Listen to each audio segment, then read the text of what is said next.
En el corazón del viejo oeste de Texas existe una historia de terror olvidada por la gente moderna. Una historia de pánico, paranoia y una serie de crímenes que dejaron a toda una comunidad clamando por ayuda y temblando de miedo. Es la historia del asesino de medianoche en uno de los primeros casos de asesinos seriales sin resolver en Estados Unidos. Una pesadilla viviente que envolvía la frontera occidental, asfixiando a una ciudad con una oscuridad inescapable. Soy su anfitrión Tejoa. Y para Footprints of the Frontier, esta es la historia real del aniquilador de sirvientas, la mujer que fue víctima, el hombre que escapó hasta que ya no pudo. Esta es la historia del asesino de medianoche, o mejor conocido como Jack el Destripador del Oeste Americano.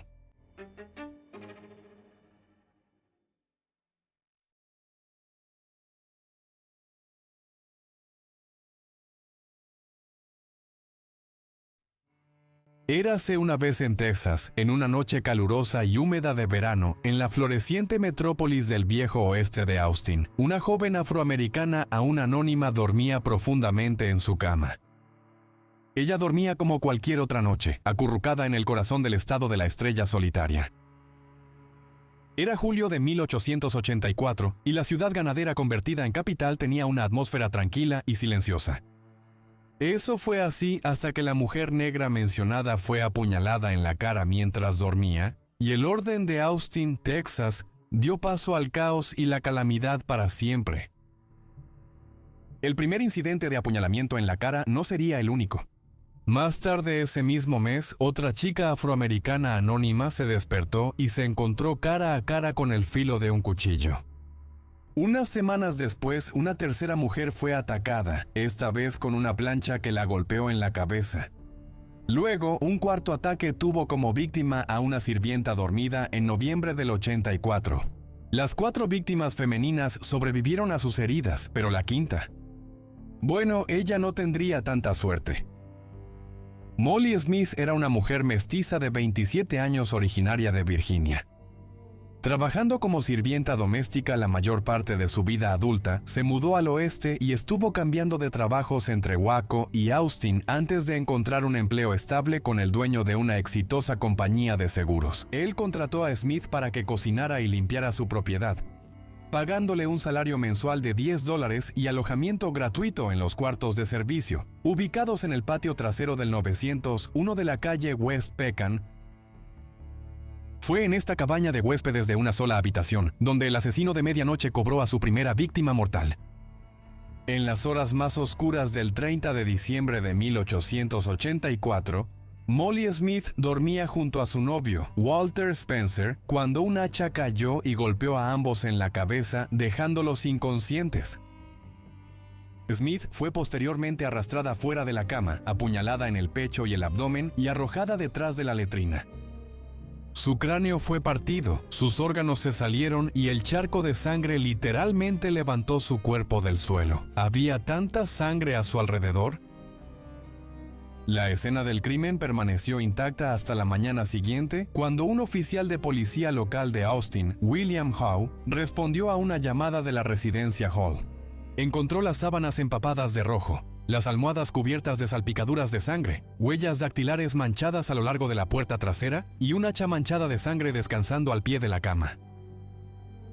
Ya sea que este asesino del pueblo vaquero supiera o no que seguía siendo un fantasma, se mantuvo alejado de nuevas fechorías nocturnas durante los meses siguientes. Esperó hasta que llegara la primavera de 1885 y pudiera escapar de las sombras para acechar la residencia en el 302 de la calle East Cypress. El doctor Lucian B. Johnson, su esposa, su sobrina y los 3 hijos de la sirvienta de la pareja Johnson, Eliza Shelley. Al igual que Molly Smith, Shelley era una mujer negra que trabajó como ayudante para varias familias de la frontera antes de encontrar un empleo estable con el doctor Johnson. Normalmente residía en una pensión para personas negras en la calle East Ash, pero había pasado a vivir en el bungalow del patio trasero antes de su prematura muerte. La noche del 6 de mayo, Shelley preparó la cena para los Johnson y les dio las sobras a sus hijos antes de acostarlos a todos en la única cama que compartían.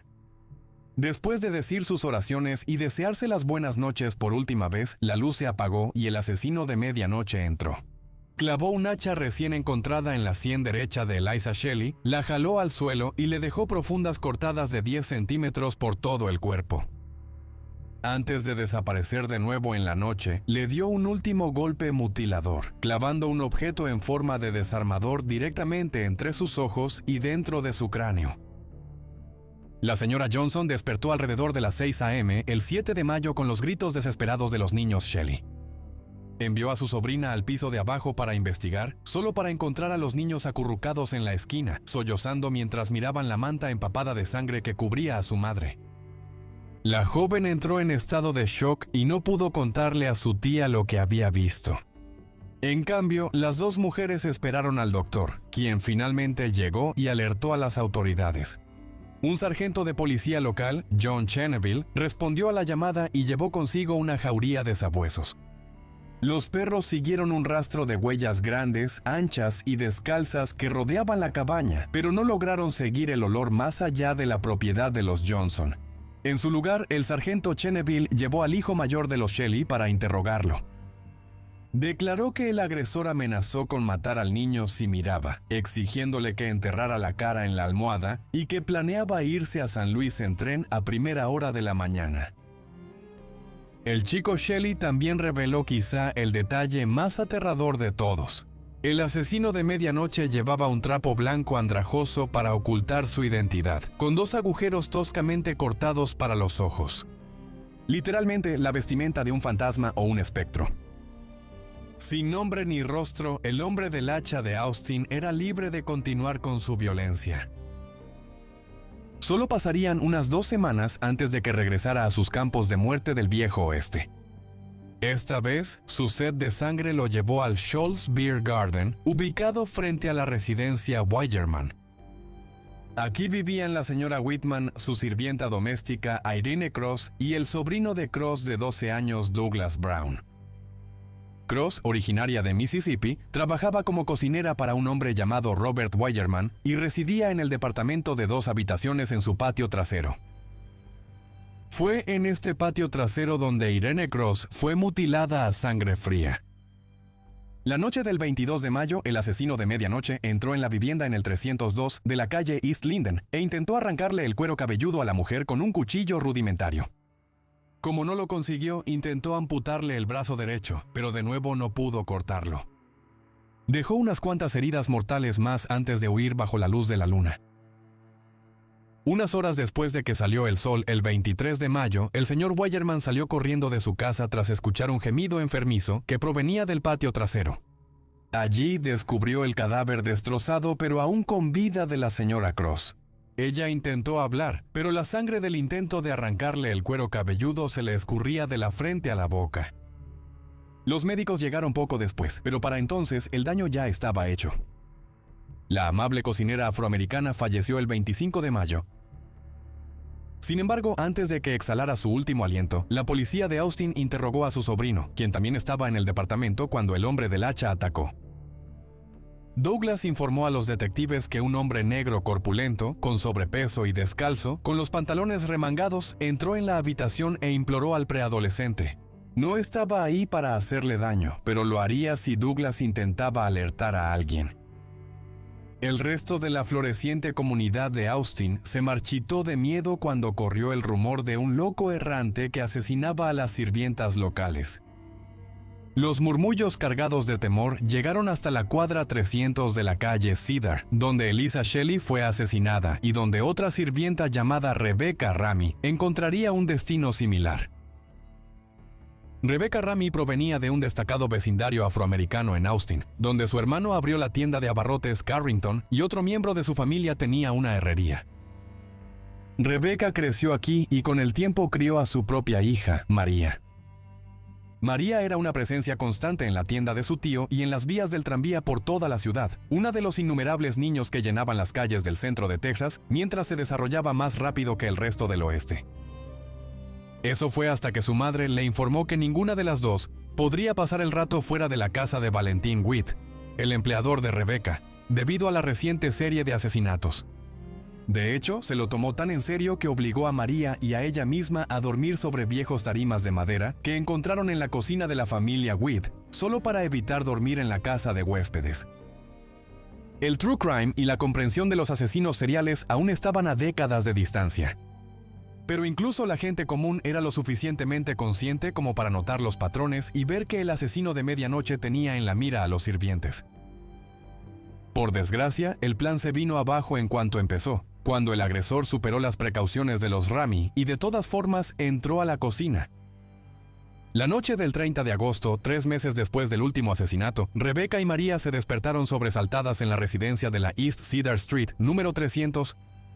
El asesino se paró sobre el amplio cuerpo de la anciana Ramey, una silueta sombría ante sus ojos adormilados, y blandió su arma preferida hasta que parte de su frente se hundió, antes de que pudiera acabar por completo con su vida. Sin embargo, dejó de atacar a Rebecca y se centró en la pequeña María de 11 años. El asesino la llevó al cobertizo del patio trasero, la lobotomizó clavándole una larga barra de hierro por ambos oídos y la dejó por muerta. A la mañana siguiente, la señorita Weed salió y encontró a ambas mujeres en charcos de sangre. Rebecca no podía hablar, pero al final sobrevivió. Mary fue sostenida en los brazos de nada menos que el ya mencionado Dr. Johnson, el jefe de Eliza Shelley, hasta que sus heridas le quitaron la vida. Una vez más, el asesino de medianoche escapó. Un mes después, había regresado a su escenario de horrores, esta vez atacando la pequeña cabaña propiedad de William Dunham en el 2408 de la calle Guadalupe. Dunham la rentaba a un trabajador de la construcción, Orange Washington, y a su pareja Gracie Vance, quien trabajaba como sirvienta para la familia Dunham. Era otra noche templada el 28 de septiembre, y Washington y Vance estaban hospedando a 2 jóvenes, Patsy Gibson y Lucinda Body, para una breve estancia. No habían causado ningún problema, lo que explica la confusión del señor Dunham cuando escuchó un grito proveniente de los cuartos de servicio después de que todos se habían retirado. Al principio pensó que era una de las acaloradas peleas de sus inquilinos. Washington y Vance eran conocidos por sus discusiones a gritos. Poco sabía él que el asesino de medianoche estaba adentro, desatando otra ola infernal de violencia. El asesino había destrozado la cara de Orange Washington con la parte trasera de la cabeza de un hacha, seguido de golpes contra Gibson y Body. Luego se volvió hacia Gracie Vance, a quien golpeó con un ladrillo al menos una docena de veces antes de arrastrarla al establo y dejarla por muerta. Para cuando los gritos histéricos de Lucinda Body finalmente le indicaron al señor Dunham que algo realmente grave había ocurrido, él salió corriendo con una pistola en la mano, listo para pelear. En cambio, encontró los cadáveres de sus inquilinos en charcos de su propia sangre y un reloj de plata nunca antes visto atado a la muñeca de la señorita Vance. Cuando salió el sol en esa madrugada de septiembre, otro ciudadano de Austin, John Robinson, escuchó el alboroto y llegó a la residencia de Dunham con su propia sirvienta, una inmigrante sueca adolescente. Informó a la policía que él y la muchacha también fueron víctimas de un merodeador nocturno esa misma noche, ya que los aposentos de la adolescente sueca habían sido saqueados y despojados de un solo objeto, un reloj de plata de carátula abierta. ¿Por qué los asesinos perdonaron la vida de la joven por este recuerdo cualquiera, solo para marcar a su próxima víctima con el mismo reloj unas horas después? Sigue siendo uno de los misterios más absurdos del caso. Todos los detectives sabían que, aunque los allanamientos del 28 de septiembre parecían estar conectados, no aportaban nada útil para ayudar en su búsqueda del sospechoso. Por suerte para esos mismos detectives, el hombre al que finalmente llamaron el aniquilador de sirvientas pronto pondría fin a su reinado de terror de todos modos. Después de otra pausa de 3 meses, el asesino calculador regresó en Nochebuena, donde sus últimas víctimas caerían la misma noche. El penúltimo ataque tuvo como objetivo a Susanna Hancock, madre de 2 hijas y esposa de Moisés, un carpintero y veterano de la guerra civil que se mudó a Austin a principios de ese año para aprovechar el auge inmobiliario. Compraron su casa en los límites del sur de la capital y nunca imaginaron que estarían en algún tipo de peligro inminente. A diferencia de las víctimas anteriores, la familia Hancock era blanca y acomodada. Susan no era una sirvienta, ni tampoco parecía una. Seguramente el asesino de medianoche no tendría nada que ver con ellos, ¿verdad? Incorrecto. Las hermanas Hancock se fueron a una reunión navideña al otro lado de la ciudad, dejando a Moisés y Susana para disfrutar de un buen libro y una rebanada de pastel junto al fuego. Estos serían los últimos momentos de felicidad despreocupada para la pareja, ya que se fueron a dormir a sus habitaciones separadas a las 10 de la noche. Y para la medianoche, el asesino que da nombre a la historia llegó. Empuñando otro hacha y una barra de hierro, entró en el domicilio de Susana y la golpeó en la mejilla, el cráneo y penetró el cerebro, seguido por el cruel ataque estilo lobotomía que había infligido a víctimas anteriores. Sin embargo, una vez más, su víctima no murió de inmediato. Susana fue levantada y dejada en el patio trasero mientras el asesino huía más allá de la calle Water. Moisés, mientras tanto, oyó un ruido en mitad de la noche y salió corriendo para encontrar a su pobre esposa boqueando y a un vecino llamado Harvey Persinger corriendo para ayudar. La llevaron a la sala, acompañados por funcionarios del gobierno local y un reportero de un periódico. Ahora que una mujer blanca adinerada formaba parte del grupo de víctimas, todos se pusieron manos a la obra. Aún así, no sería suficiente para evitar que el asesino cometiera su acto final de monstruosidad. Mientras se formaba una multitud en la casa Hancock, la residencia Phillips en el 302 de West Hickory Street quedó inquietantemente silenciosa. La pareja casada que estaba dentro lidiaba con un par de crisis personales. Alcoholismo en el caso de Jimmy Phillips Jr. y adulterio en el de su esposa Eula Phillips. Pero ninguno de los dos merecía lo que estaba a punto de suceder. El asesino de medianoche se metió a su habitación mientras la pareja dormía, primero golpeando a Jimmy en la cabeza antes de dirigir su atención a Eula. Usó el hacha para partirle la frente en dos. Hizo un segundo corte horizontal en su sien y le enrolló el camisón alrededor del cuello. Procedió a arrastrarla afuera y dejarla para que muriera sola, pero no sin antes recoger 3 pedazos de leña y colocar uno en su estómago y 2 en su pecho, mientras extendía sus brazos como un ángel caído.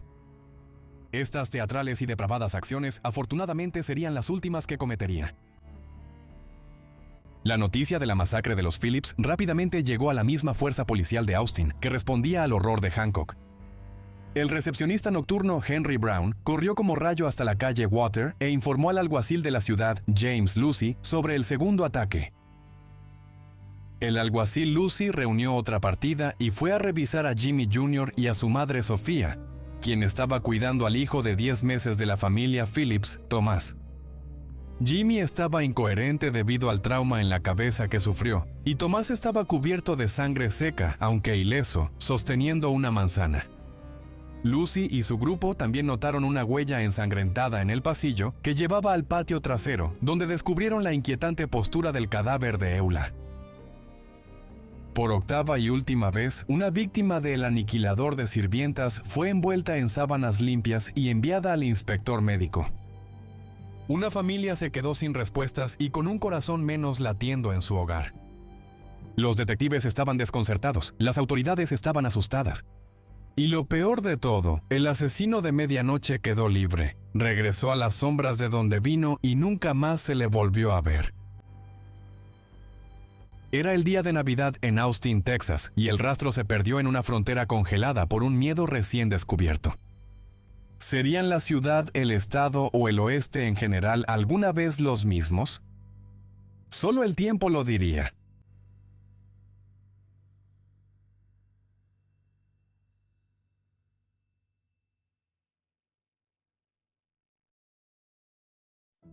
Ningún pueblo en Texas posee ventajas naturales superiores a Austin. Se le llama la ciudad capital, pero situada como está, sobre colinas coronadas de violetas, podría llamarse la ciudad de la corona violeta, cuyos tonos púrpuras son besados por el sol al amanecer y al atardecer. Sus noches son tan claras como el día. Su aire es puro, fresco y vivificante. Ninguna sombra de adversidad se ha cernido jamás sobre ella. El cielo siempre le ha sonreído y le ha otorgado las ricas y refinadas bendiciones de la salud y la belleza. Las palabras que acabas de escuchar fueron impresas por un periódico local, el Austin Daily Statesman, el 31 de enero de 1888. Si no supieras nada sobre la ciudad de Austin, Texas, asumirías que es una utopía prístina que brilla bajo la luz del sol, donde todos se llevan bien y no existe ningún problema. Sin embargo, si supieras la verdad sobre la ciudad de la corona violeta, sabrías que esa idea ignora las décadas de destrucción en la oscuridad. Ciudad de la corona violenta era un nombre mucho más apropiado para esa época. Regresemos 5 años antes de los asesinatos. Cuando la década de 1870 dio paso a la de 1880, Austin se transformó de ser un centro para ganaderos a convertirse en un punto clave de la vida cosmopolita. La ciudad vio un aumento del 150% en su población para el censo de 1880 y sus 11,000 habitantes sintieron la presión. Las calles de la capital del estado ya no estaban cubiertas de estiércol de vaca. Los rebaños de ganado desfilando por la ciudad fueron reemplazadas por carruajes tirados por caballos. La agricultura fue reemplazada por la electricidad. La gran transformación de la metrópoli comenzó en noviembre del 81, cuando el edificio original del Capitolio del estado de Texas quedó destruido en un incendio. Por suerte para los funcionarios de la ciudad, ya estaban en marcha los planes para reemplazar el antiguo edificio de piedra caliza por una estructura más grande y resistente. La construcción de un palacio tan grandioso requirió nuevos trabajadores y materiales, así como viviendas adicionales y comercios para sostener a dichos nuevos trabajadores. Para construir esos espacios adicionales se necesitaban aún más trabajadores y materiales, y el ciclo de oferta y demanda impulsó el temprano ascenso de Austin. En ese auge de la ciudad también había varios edificios gubernamentales. Los obreros levantaron postes telefónicos y tendieron líneas de tranvía. Las fachadas de las tiendas prosperaron alrededor de Main Street, con ascensores impulsados por vapor y máquinas de coser impulsadas por agua. Los velocípedos corrían por los callejones y las locomotoras retumbaban sobre las vías recién colocadas. Un personaje llamado Italian Joe servía albóndigas en el restaurante Blue Front, mientras los lecheros ambulantes vendían dulces en las heladerías. Austin incluso contaba con uno de los primeros clubes de béisbol organizados de Texas para el verano del 87. Austin de la década de 1880 suena como la imagen de una postal, pero todo auge también trae una caída. Primero que nada, la escasez de viviendas afectó duramente a la comunidad. Los constructores no podían satisfacer la demanda de esas casas en el centro de la ciudad, y los costos inmobiliarios obligaban a los miembros menos acomodados de la sociedad a buscar en otros lugares. La densidad de población aumentó tanto que el tráfico se volvía un caos varias veces al día. El centro estaba atascado y congestionado las 24 horas del día los 7 días de la semana. Las propias calles tampoco ayudaban en nada. Las calles sin pavimentar o mal trazadas eran peligrosas tanto para las personas como para los caballos, mientras que los puentes se derrumbaban y los hombres que podían arreglarlos estaban ocupados construyendo la tan necesaria vivienda a toda velocidad. Mientras la infraestructura se desmoronaba en tiempo real, también lo hacía el orden social. Las tasas de criminalidad se dispararon como los rascacielos que estaban por construirse. La indecencia pública dominaba las noticias de primera plana. Historias de embriaguez y robos llenaban incontables columnas. Las cantinas eran objetivos frecuentes después de que los bandidos empezaron a serruchar los paneles de hojalata de las puertas, mientras los brutos adentro golpeaban a cualquiera que respirara. Los escritores del Daily Statesman estaban tan insensibilizados a los ataques a las cantinas que los reportaban como eventos sociales. Los forajidos tampoco tenían miedo a las consecuencias. Después de que el juez municipal de Austin, Claude Jones, estableciera una fuerte multa de $100 para cualquier joven que mostrara sus pistolas en público, el 75% de las multas quedaron sin pagarse y sin castigo. Incluso cuando los criminales eran capturados, las probabilidades de escapar estaban a su favor. La cárcel local reflejaba este sentimiento y el resto de la infraestructura de Austin, pobre y meada. El mismo mes que los asesinatos de Nochebuena, 13 prisioneros se fugaron. Un par de años después, 2 convictos hicieron un agujero en el techo, usaron una cuerda para bajar y dejaron una nota para el guardia nocturno que decía, cito, ¿no soy una pesadilla para el hierro? Esas 5 palabras resumen perfectamente el estado de Capital City. Lo que Austin, Texas carecía en personal para su policía, lo compensaban con la contratación de redactores entregados. Periodistas de todos los rincones de la ciudad estaban tras los pasos del asesino de medianoche y los asesinatos de sirvientas que cometió. Cabe señalar que esto no ocurrió hasta los asesinatos de Susan Hancock y Eula Phillips, por razones obvias. Sin embargo, los reporteros de investigación no dejaron piedra sin mover después de los hechos. Los escritores incluían detalles intensos de cada escena del crimen, describiendo testimonios en la corte, listas de sospechosos y la recolección de pruebas como si sus vidas dependieran de ello. Tampoco se quedaban callados al criticar el deficiente trabajo de los detectives de las autoridades locales o al exigir recompensas más altas para el público. Fue uno de los primeros momentos en el true crime estadounidense en que los periódicos se convirtieron en participantes activos en lugar de simples observadores. Y fue gracias a esta participación activa que Austin vio una transformación completa y total, tanto en las fuerzas del orden como en la seguridad pública.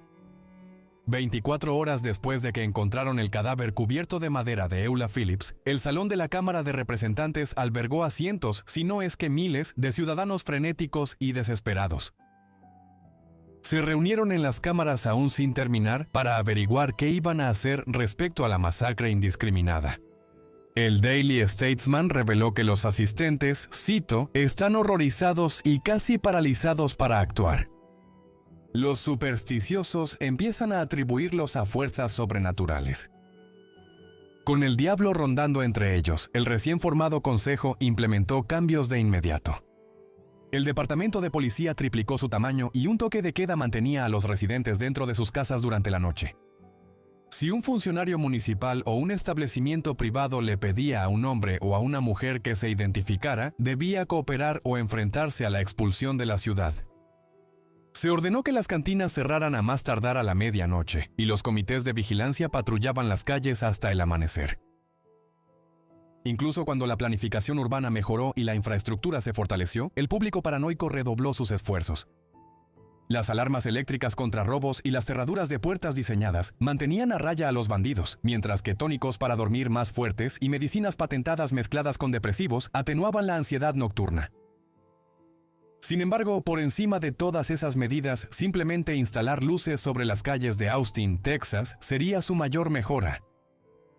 El aniquilador de sirvientas expuso una vulnerabilidad muy específica en el viejo oeste. Vivir en oscuridad perpetua durante 12 horas cada noche es sumamente peligroso. Una vez más, los periódicos habían estado criticando a los urbanistas durante años antes de los asesinatos. En 1882, el Daily Statesman publicó lo siguiente, cito: «Casi sería mejor para un hombre no haber nacido nunca que estar en las oscuras y lúgubres calles de Austin después del anochecer». Gracias a la falta de luz artificial, una simple molestia cívica se convirtió en un terror real. Como resultado, se autorizó que cada vez más comercios tuvieran iluminación exterior y las farolas comenzaron a aparecer por toda la ciudad. Tomaría casi una década para que el problema se resolviera de la manera en que debió haberse resuelto, mucho antes de que el asesino de medianoche atacara. En 1894, Austin erigió 31 torres de iluminación nocturna, cada una con 6 potentes lámparas de arco de carbono. Aunque los asesinatos de las sirvientas eran demasiado antiguos para ser una influencia directa, el temor palpable que pesaba sobre la gente de Austin ciertamente permanecía en el fondo de sus mentes. Después de todo, el aniquilador de sirvientas aún no había sido capturado. A pesar de todas las partidas de búsqueda, los informes policiales y los sabuesos rastreando el olor, el asesino logró escapar sin dejar rastro. Al menos eso es lo que creía la gente de Austin, la frontera occidental y el bloque. Pero estamos aquí para revelar que el hombre detrás de la máscara estuvo mucho más cerca de enfrentar la justicia de lo que te han hecho creer.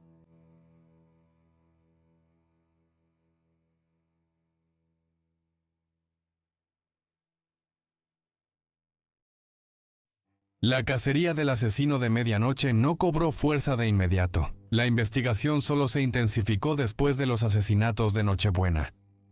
Con el testimonio de las víctimas sobrevivientes, la policía redujo su búsqueda a un hombre negro bajo y robusto que merodeaba por barrios donde nadie sospechaba nada.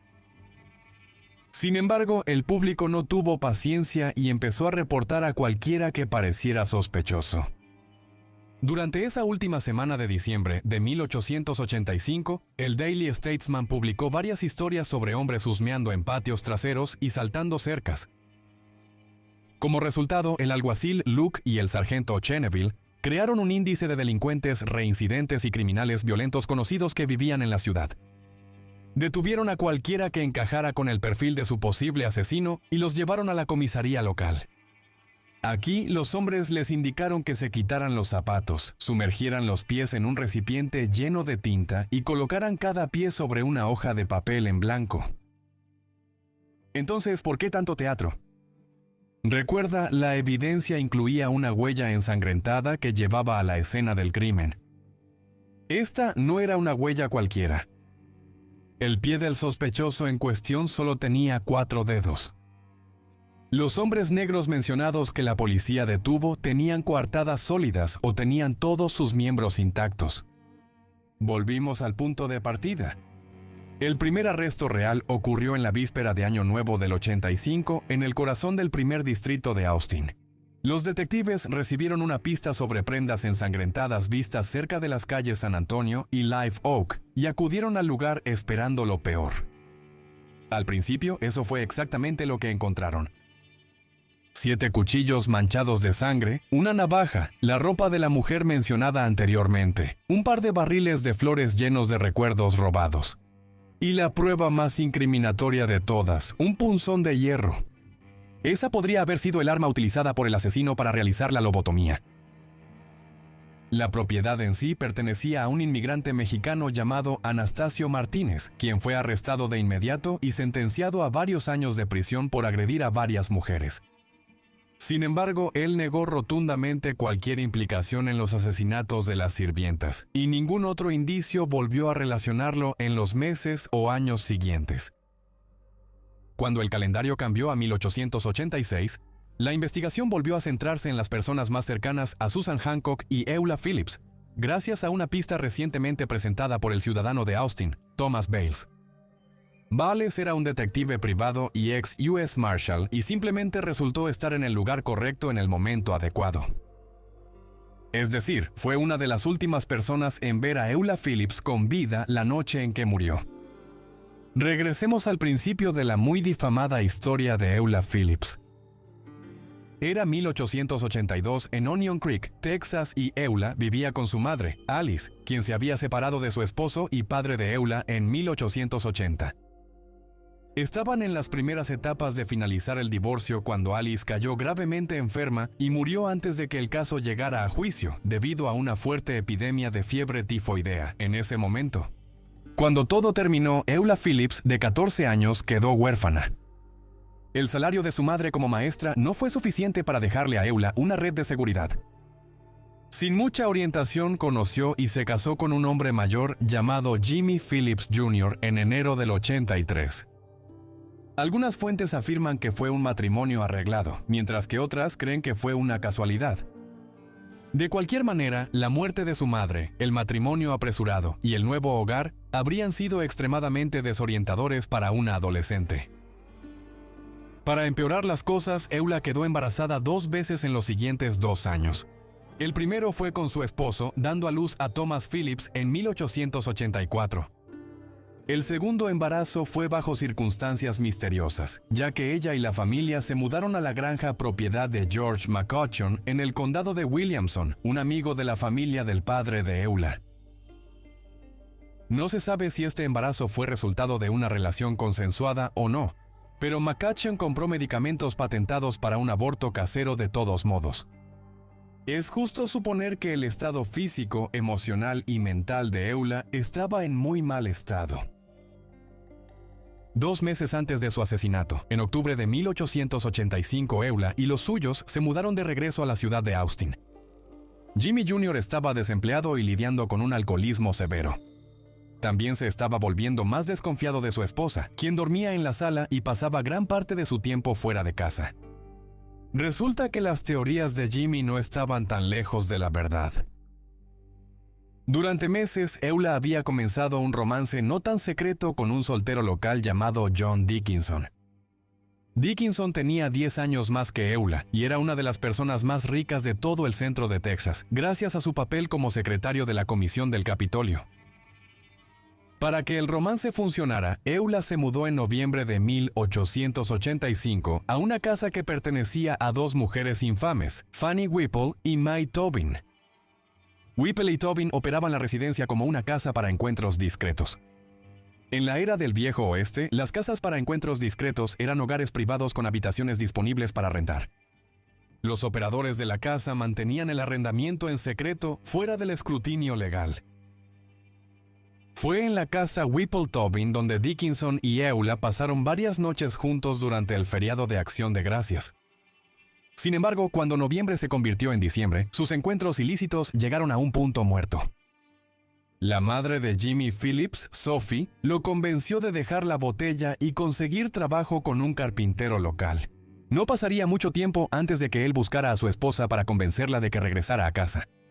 Y después de unas cuantas noches de súplicas, ella tercamente regresó. Eso fue hasta que llegó la víspera de Navidad de 1885 y Eula Phillips decidió que ya había tenido suficiente de su relación forzada con Jimmy Jr., queriendo una Navidad para recordar. Se escabulló por la ciudad de regreso a la casa Whipple-Tobin con un hombre no identificado. Cuando llegaron, May Tobin les dio la mala noticia de que ya estaban completamente reservados para esa noche. Eula y su interés romántico se fueron tan rápido como habían llegado, y su noche para recordar terminaría en sangre fría en menos de una hora. Por suerte para los investigadores, la infidelidad de Eula no pasó desapercibida para los testigos. De hecho, el testigo principal resultaría ser uno de esos mismos investigadores. Aquí entra Thomas Bales, el U.S. Marshal convertido en detective privado, a quien mencionamos como uno de los últimos en ver con vida a la señora Phillips. Durante sus andanzas de noviembre, Bales vio por casualidad a Eula salir de un carruaje y entrar a la casa Whipple-Tobin. Él informó de esto a los investigadores mientras intentaban reconstruir la cronología de Eula, lo que provocó un interrogatorio inmediato a la propia May Tobin. Tobin no se contuvo después de que las autoridades le concedieron inmunidad, ya que su casa de citas no era precisamente legal. Ella confirmó todo. La situación de Dickinson, el rechazo en Nochebuena, dejando a los detectives con un motivo cada vez mayor para su principal sospechoso, el esposo. La policía de Austin ya estaba vigilando a Jimmy Phillips Jr. Su historial de consumo excesivo de alcohol y desacuerdos domésticos ya era preocupante por sí solo, pero si le sumamos un caso abierto de adulterio que involucraba a su esposa, no era difícil ver el potencial de violencia. La teoría principal era más o menos así. Jimmy regresó a una cantina la noche del 24 de diciembre, recayó en el alcohol, bebió hasta quedar aturdido y volvió tambaleándose a casa. Después de quedarse dormido en cuanto su cabeza tocó la almohada, Eula huyó de la escena hacia la casa Whipple-Tobin. Cuando regresó, Jimmy estaba lo suficientemente lúcido como para darse cuenta de dónde estaba su esposa y decidió que ya era suficiente. Agarró el hacha de la pila de leña, mató a Eula y preparó la escena para que coincidiera con el modus operandi del asesino de medianoche. Este escenario convenientemente omite el hecho de que el propio Jimmy Phillips también fue golpeado directamente en la cabeza. Los policías intentaron decir que debió haber regresado a su habitación y se golpeó a sí mismo con el hacha, pero sus heridas no coinciden con su versión. Cuando se emitió una orden de arresto, el doctor que atendía a Jimmy declaró que él no podía caminar ni hablar y no estaba en condiciones de ir a la cárcel. Sería extremadamente difícil infligirse heridas así. Sin embargo, Jimmy Phillips fue juzgado unos meses después, una vez que se recuperó lo suficiente como para testificar. Golpeado y magullado, la mayor parte del tiempo se sentaba encorvado mientras los fiscales exponían su historial como un esposo abusivo y adicto. Los amigos y la familia de los Phillips tampoco se contuvieron, detallando todas las formas en que Eula le tenía miedo a su esposo. Fue suficiente para que el jurado emitiera un veredicto de culpabilidad. Sin embargo, 6 meses después, un tribunal de apelaciones revocó la decisión al revisar la única prueba física contundente, la huella ensangrentada. El pie de Jimmy era notablemente más pequeño que esa huella, sin mencionar el hecho de que tenía todos sus 10 dedos. El tribunal revocó su condena y finalmente desestimó el caso por completo cuando no surgieron nuevas pruebas. Jimmy Phillips no era el asesino.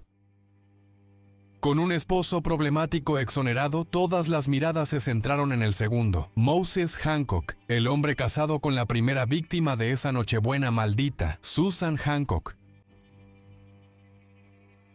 Recuerda a Thomas Bales, el detective testigo ocular del escándalo de Eula Phillips.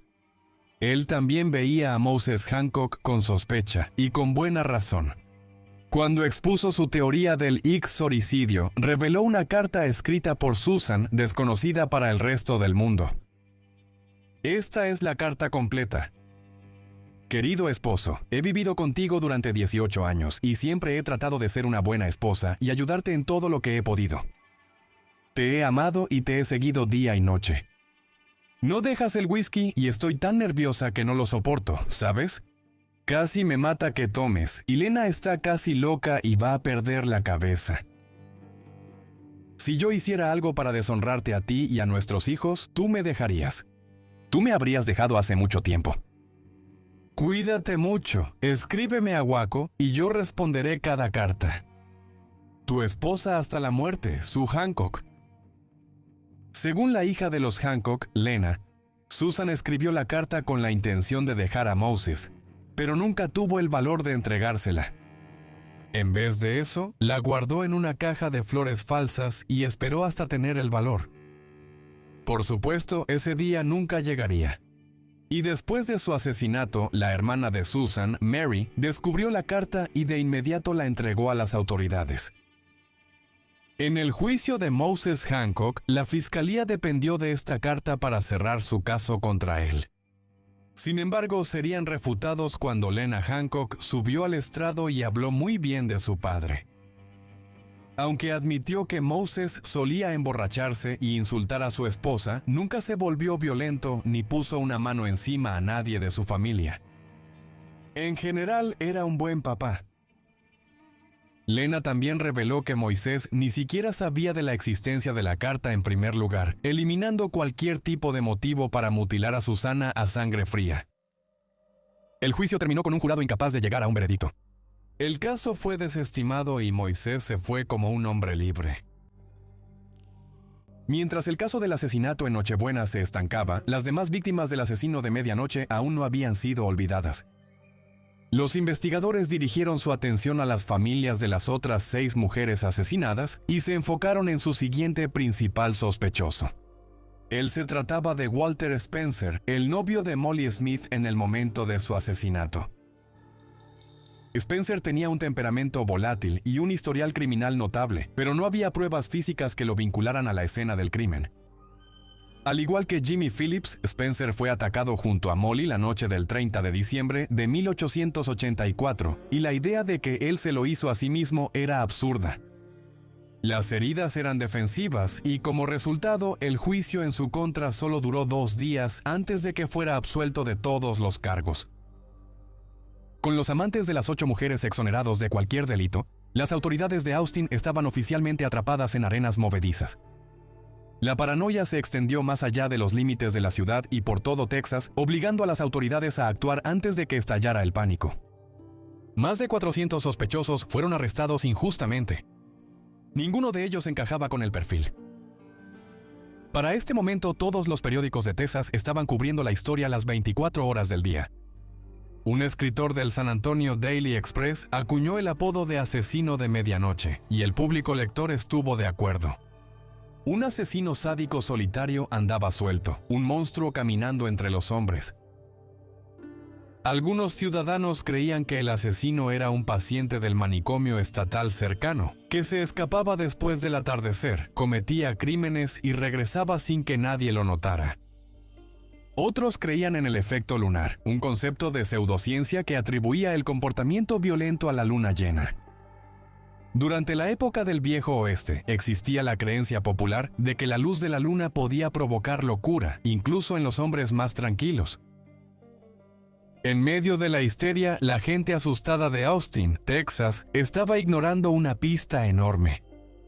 Después del doble homicidio en Nochebuena, los asesinatos con hacha se detuvieron. En 1886 hubo su buena cantidad de crímenes y asesinatos, pero ninguno se acercó al modus operandi de nuestro asesino de medianoche. Parecía que el aniquilador de sirvientas había dejado de aniquilar. La única pregunta que quedaba era, ¿qué les pasó? ¿Dejaron de hacerlo por miedo? ¿Los encarcelaron por otro delito? ¿Se mudaron más al oeste? La respuesta estaba oculta a simple vista. Todo lo que tienes que hacer es regresar a los procedimientos judiciales de Moses Hancock, donde una declaración rutinaria de un testigo puede tener la clave para resolver el misterio de 140 años de antigüedad. Un día, durante la audiencia por el asesinato de Susan Hancock, la defensa llamó a Malcolm Hornsby al estrado. Hornsby era el alguacil del condado de Travis y un participante activo en la lucha contra el crimen en la región. Testificó que solo 6 semanas después del último acto del asesino de medianoche, ayudó en el arresto de un hombre que agredía violentamente a una mujer negra llamada Julia. ¿El nombre del hombre? Nathan Elgin.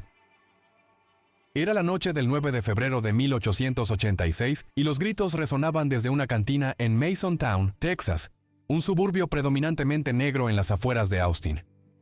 Un grupo de agentes de la ley llegó rápidamente al establecimiento, solo para encontrar a un hombre negro de poco más de 20 años gritando insultos a una mujer golpeada que yacía en el suelo frente a él.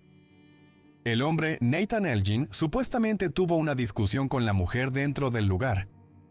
En lugar de manejarlo con calma, la empujó al suelo, la arrastró afuera y la habría golpeado brutalmente si no hubiera llegado ayuda. Con el resto de Masontown observando cómo se desarrollaba la agresión, el oficial de policía de Austin, John Bracken, el cantinero Dick Rogers y el buen samaritano Clay Pawkins apartaron a Elgin de la mujer. Para su sorpresa, Elgin se defendió y casi escapó cuando él solo lanzó a los 3 hombres del grupo lejos de él. La fuerza bruta de Nathan no podía negarse, pero no era rival para una bala. Después de que Nathan blandió un cuchillo, se escuchó un disparo. John Bracken estaba en el suelo, pero tenía un ángulo despejado hacia su agresor. Él sacó rápidamente su pistola, disparó un solo tiro y le dio a Elgin en la espalda. Aunque la herida no fue fatal de inmediato, sí era mortal. La bala se alojó en la columna vertebral de Elgin, dejándolo paralizado. Él moriría en menos de 24 horas.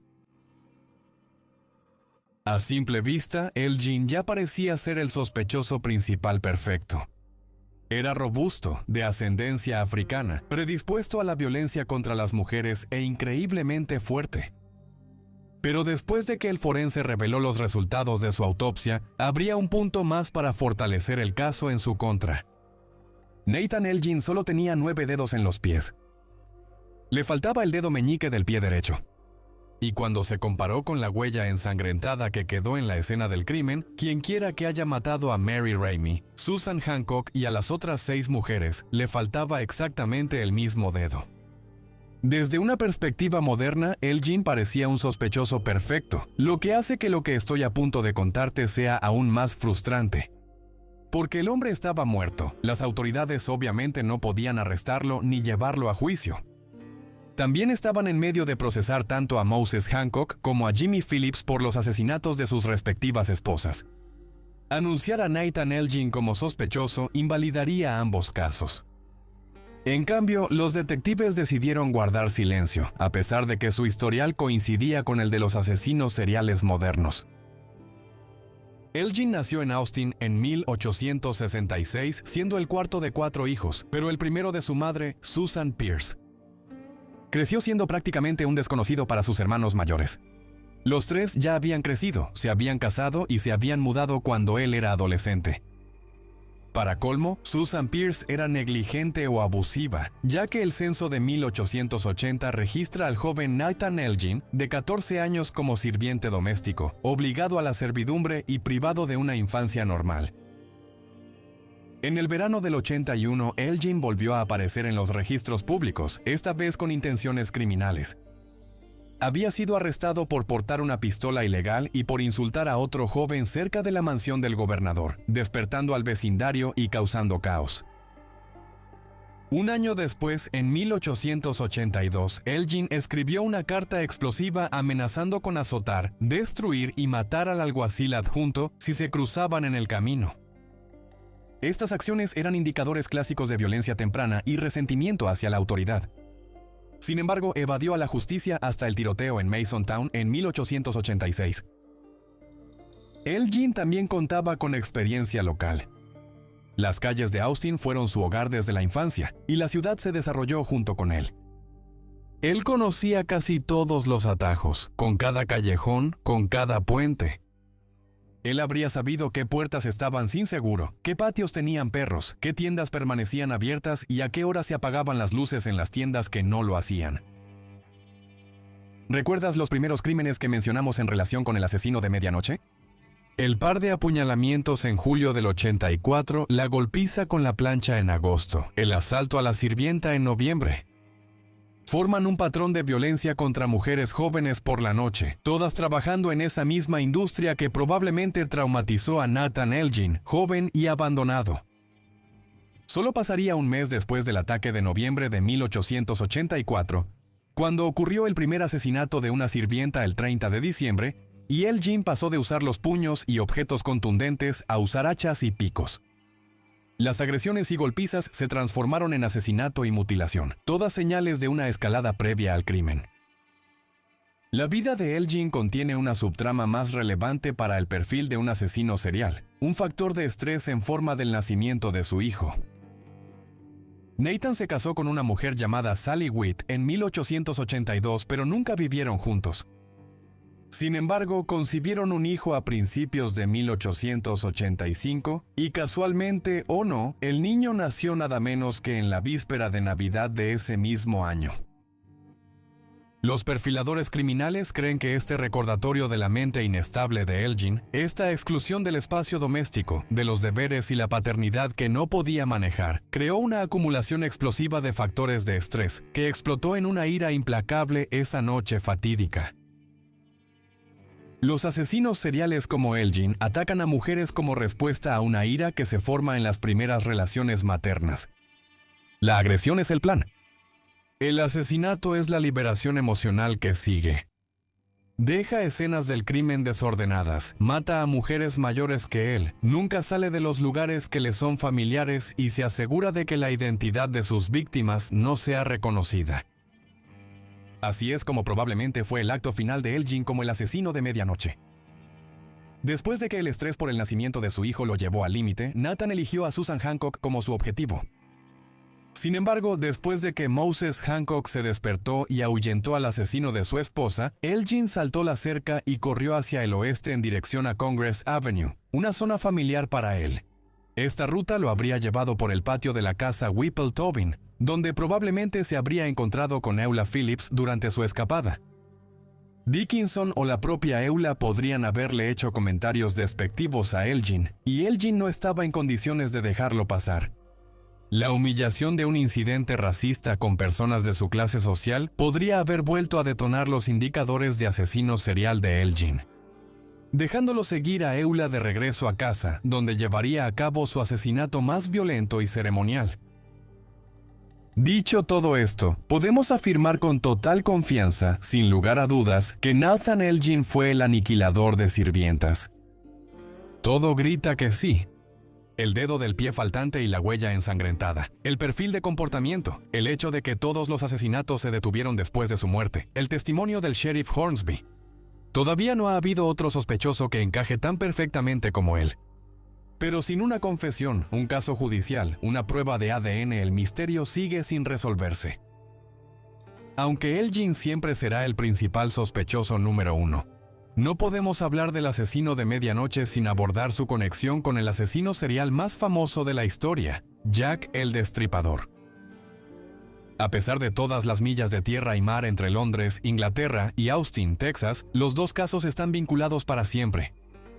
No por las escenas del crimen empapadas de sangre ni por las víctimas femeninas, sino por un sospechoso en particular que alguna vez se pensó que era responsable de ambas series de asesinatos.